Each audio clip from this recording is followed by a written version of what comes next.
Tamam. Selam arkadaşlar. Bugün büyük beden bir pantolon çalışalım dedik. Bu pantolon lastikli olacak arkadaşlar. Yan cepli. 50 beden olacak. Geniş boru paça. Çok istendi arkadaşlar. Ben onun kesimini yapayım. Başlayalım arkadaşlar. Kumaşımız çok dökük bir kumaş. Güzel, hafif likrası var arkadaşlar. Efil efil bir pantolon olacak. Ben önce ölçüleri söyleyeyim size. 50 beden pantolonumuz arkadaşlar. 108 santim pantolon boyumuz var. Basen çevremiz 124 arkadaşlar. Yani yarısı 62 ama basen çevremiz 124. Bel çevremiz 106 santim arkadaşlar. Yani 53 santim diyoruz. Bel çevremiz 106 santim, basen çevremiz 124 santim. Büyük beden 50 beden bir pantolon çalışması yapacağız arkadaşlar. Hemen üst temizleme çizgisini çektim ben. Dediğim gibi üstüne komple lastik takacağız arkadaşlar. Ama yan cep olacağı için lastiği ayrıyetten takacağım. Bakın 2 santim arttırıyorum. Direkt 108 santim boy ölçüsü alıyorum arkadaşlar. 4 santimde altına pay bırakıyorum. Mezurayı indiriyorum. 108'in yarısı 54 diyorum arkadaşlar. 6 santimde düşüyorum. 60 diz ölçümüzün olduğu yer arkadaşlar. 50 beden pantolonda basen yüksekliğine 28 santim düşüyorum arkadaşlar. Artı kemer olacak. 28'den fazla düşmeyin. Çok geniş olur.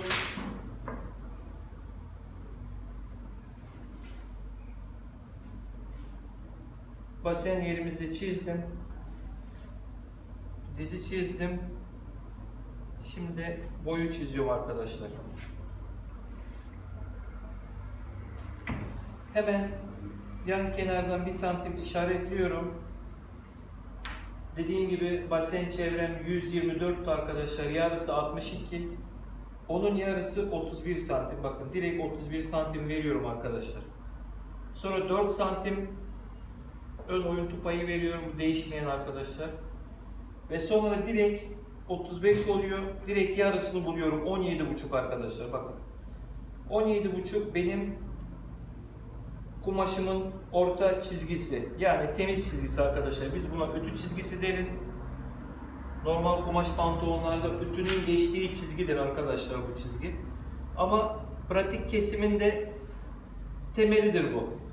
Pantolon dönmesin diye kesim dikim esnasında direkt biz bu orta çizgiyi temel olarak nitelendiriyoruz.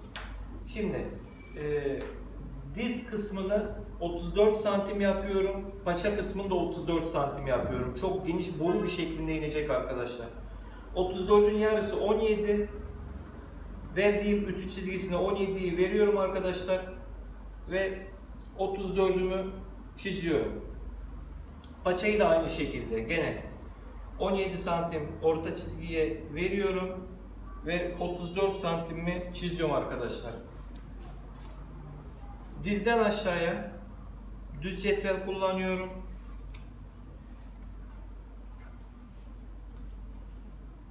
Yine düz rigayla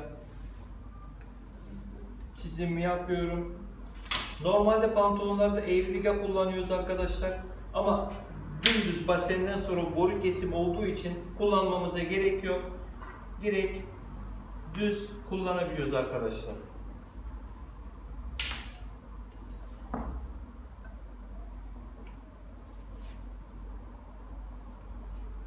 Doğru cetvel kullanımı diyoruz her zaman.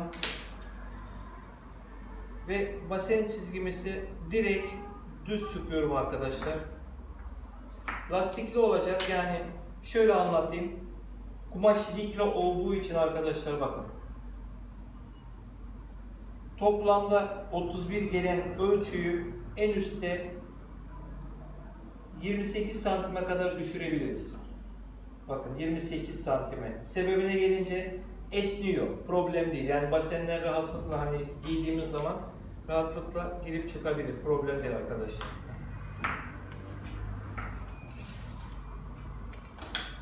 ön oyuntu dediğim şeyi arkadaşlar bakın, çizginin dışını, tam cetvelin dışını çizgiye denk getiriyorum. Bitimini çizgiye denk getiriyorum ve bununla çizebiliyoruz arkadaşlar. Şu bizim ön oyuntu çizgimizdir. Ne kadar yüksek yaparsak yapalım pantolonu, 27-28'de düşerim, 30'da düşerim. Ne yaparsak yapalım arkadaşlar, ön 1,5 santimini düşüyorum. Bazen 2 de olur ama 1,5 santim düşüyorum arkadaşlar. 28 santim, 1 santimde dikiş payımız tamam.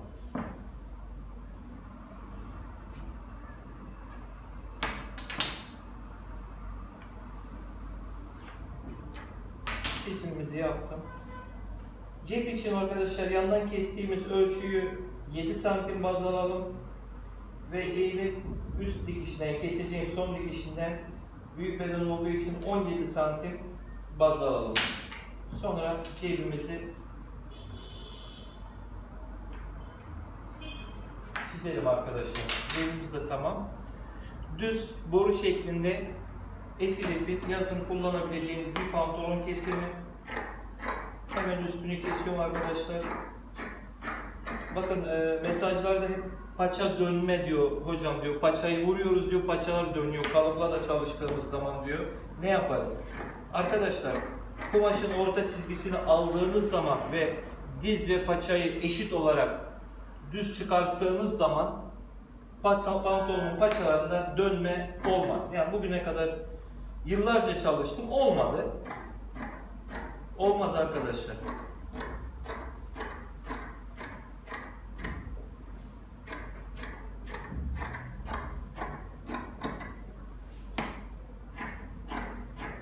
Ön bacakları yine sıfır kesiyoruz ölçüye göre. Hiç dikiş payı vermedim.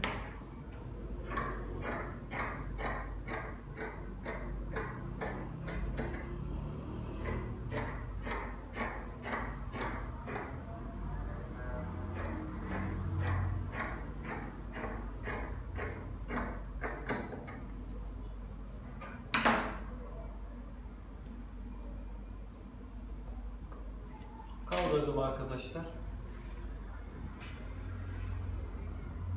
Ben yine şöyle açayım göstereyim size.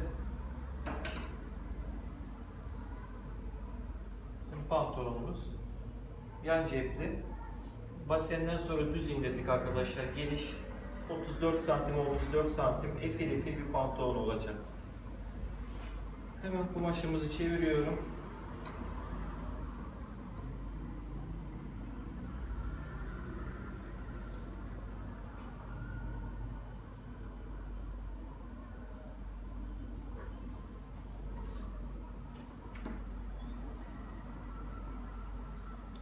Kumaşımız fazla, ben parça kullanmayın diye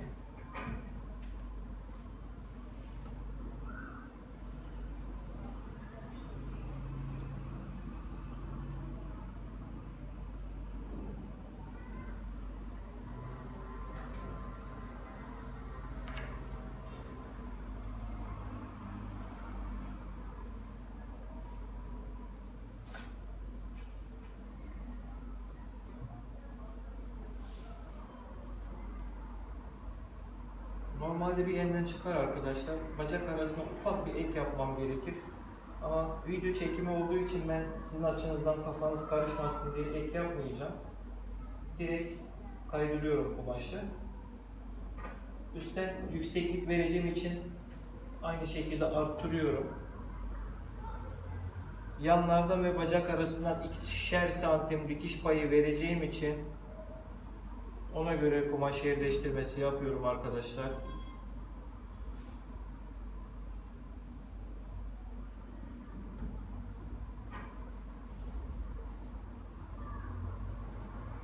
Kumaşınız ne kadar çok olursa olsun, yılların verdiği tecrübeyi söyleyeyim. En asgarisini kullanmaya bakın. Gün gelir lazım olur.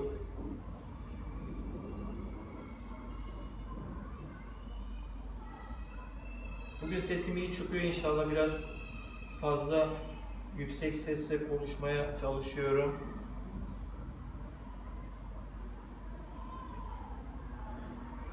Evet. Hemen ana çizgilerimi çekiyorum arkadaşlar.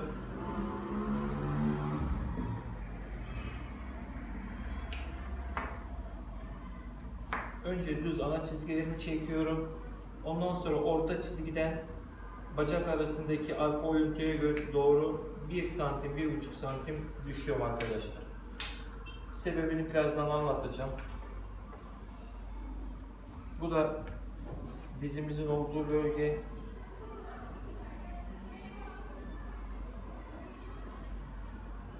Bu da paçamızın. Şimdi bacak arasından 2 santim dikiş payı veriyorum arkadaşlar. Dize kadar. Yandan 2 santim veriyorum. Bu yandaki 2 santim yukarı kadar arkadaşlar.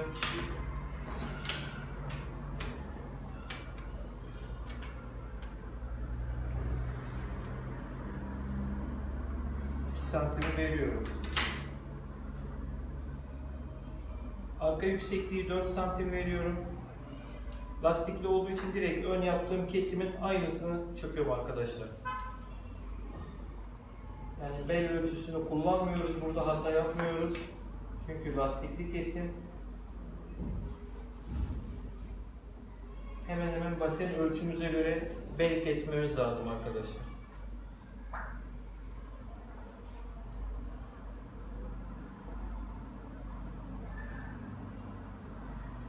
Arkayı çiziyorum. Arka oyuntuyu çiziyorum arkadaşlar.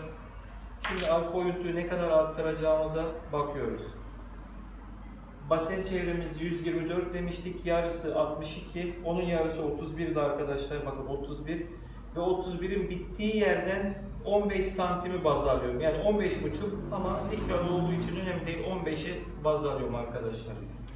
Ve dizden sonra şu doğru cetvel kullanın bakın. Cetvel düz çıkacak, paralel çıkacak arkadaşlar. Gelen 2 santim verdiğimiz paya direkt paralel geliyor. Direkt çiziyorum. Evet. Şöyle direkt paralel çıkıyor arkadaşlar. Hemen kesiyorum ben. Arka yüksekliğimizi kestim.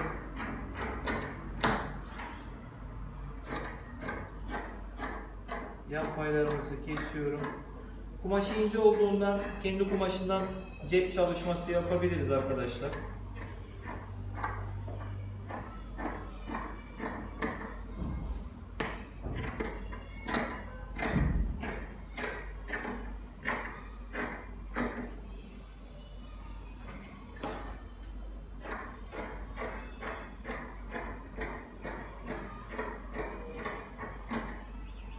Şurayı 1,5 santim iniyorum arkadaşlar. Şuradan sonra çiziyorum, 1,5 santim düzlüğünden iniyorum.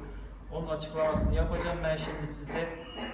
Çünkü bazen mesajlar geliyor, arkadaşlar takılıyor orada. Direkt aşağıya kadar kestim arkadaşlar. Şimdi şöyle bakın. Önünü de düşüreyim peşine. Ondan sonra konuşacağım arkadaşlar.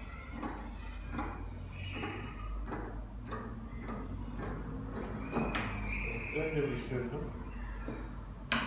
Şimdi şu bacak arası diyelim arkadaşlar, birleştirme yapıyoruz. Yan dikiş şöyle birleştirdiğimiz zaman bu arka biraz verevine çıktığı için ancak karşılıyor. Bu birbirini karşılıyor arkadaşlar. Bakın direkt. Bunu direkt kestiğimiz zaman artıyor. O yüzden biz direkt peşine düşüyoruz arkadaşlar. Evet. Bunda bir cep keseceğim sadece. Şöyle diyelim.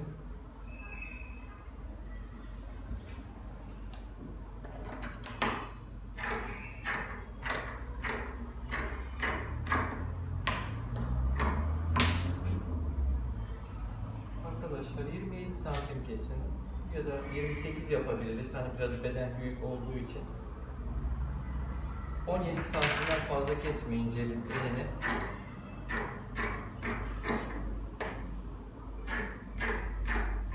17, 27. Normalleri de zaten 25-26'dır. Eni de 16 santimdir. Yani hafif biraz 50 beden dedik. Şu cep torbamız arkadaşlar.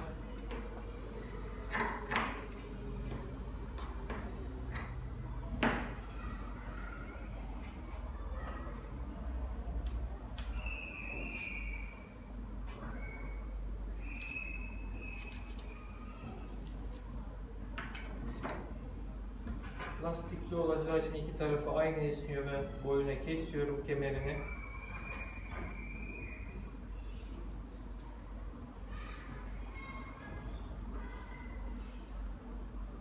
Direkt basen ölçümüze göre 62 santim kesiyoruz. Dikiş paylarını falan düştüğümüz zaman arkadaşlar yani 58'e falan düşüyor. O da rahatlıkla giyilebilir, sıkıntı yok. 4 santimlik bir lastik takacağız.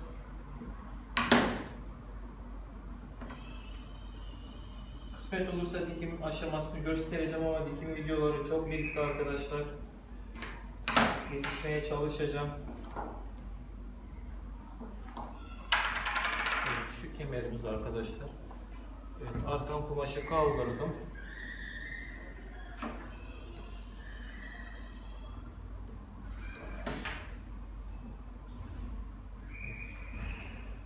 Arka,